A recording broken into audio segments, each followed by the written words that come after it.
নমস্কার, আমার ভুরিভোজ চ্যানেলে সকলকে স্বাগত জানাই। ওয়েলকাম টু মাই চ্যানেল ভুরিভোজ। আমি আজকে বানাবো স্পেশাল মশলা দিয়ে রুই মাছের ঝোল।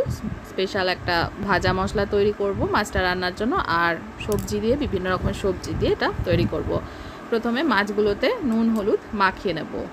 নুন হলুদ মাখিয়ে 15 মিনিট রেখে দেবো। নুনটা আগেই মাখানো ছিল, এখন হলুদটা মাখিয়ে নিচ্ছি। আর মশলার মধ্যে লাগবে মৌরি, কালো জিরে, জিরে, ধনে আর শুকনো লঙ্কা লাগবে, আর দুটো কাশ্মীরি লঙ্কা নিয়েছি। চাইলে আপনারা পরে কাশ্মীরি লঙ্কার গুঁড়ো ব্যবহার করতে পারেন।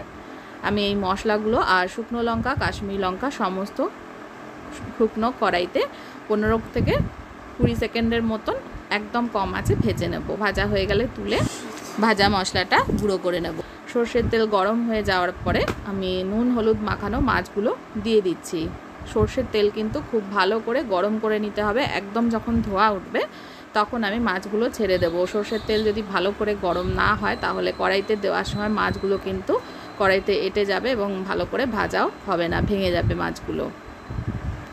আর নুন হলুদটা অবশ্যই আধ ঘন্টা অথবা মিনিমাম 15-20 মিনিট আগে নুনটা মাখিয়ে রেখে দিতে হবে, আর ভাজার আগে হলুদটা মাখিয়ে নিতে পারেন।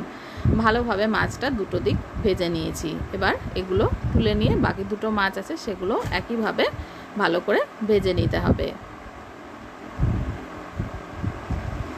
এই রান্নাটার জন্য আমি যে সবজিগুলোর ব্যবহার করেছি সেগুলো হলো বেগুন, ঝিঙে, পটল, সজনে ডাঁটা।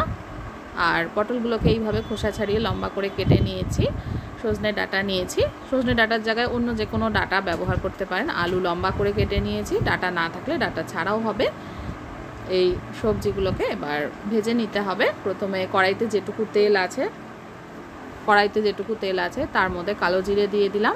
কালো জিরে দিয়ে এর মধ্যে ঝিঙে, আলু, বেগুন, সজনে ডাঁটা, পটল সমস্ত কিছু কিন্তু ভেজে নিতে হবে। এই রান্নাটা কিন্তু শুধু আলু দিয়েও করা যায় অথবা ঝিঙে আলু দিয়েও তৈরি করে নিতে পারেন। আমি এখানে আরও সবজি অ্যাড করেছি এটা আরও হেলদি আর টেস্টি বানানোর জন্য। তো আমি এবার সবজিগুলোকে সমস্ত একবারে দিয়ে এটাকে ভাজা ভাজা করে নিতে হবে। সবজিগুলো কিছুক্ষণ ভেজে নেওয়ার পরে 4-5 মিনিট ভেজে নেওয়ার পরে এর মধ্যে আমি দিয়ে দেব স্বাদ মতো নুন আর হলুদ গুঁড়ো দিয়ে দিলাম। নুন আর হলুদটাকে মিশিয়ে নিয়ে আরও ভালো করে ভেজে নেব। গরমকালের জন্য কিন্তু এরকম সবজি দিয়ে মাছের ঝোল ভীষণই ভালো লাগে। আমি এখানে শুকনো লঙ্কা ব্যবহার করেছি, তার সেক্ষেত্রে সেই জায়গায় আপনারা যদি শুকনো লঙ্কা পছন্দ না করেন সেক্ষেত্রে কাঁচা লঙ্কাও ব্যবহার করতে পারেন। সবজিগুলো ভাজা হয়ে যাওয়ার পরে ভালো করে ভাজা হয়ে যাওয়ার পরে এর মধ্যে আমি যে মশলাটা তৈরি করে রেখেছিলাম সেটা দিয়ে দিলাম।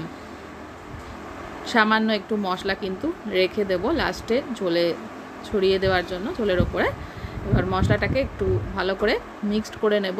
ভালো করে, খুব বেশি কিন্তু ভাজবার বা কষানোর দরকার নেই, কারণ এগুলো আমি প্রথমেই মশলাটা ভেজে রেখেছিলাম।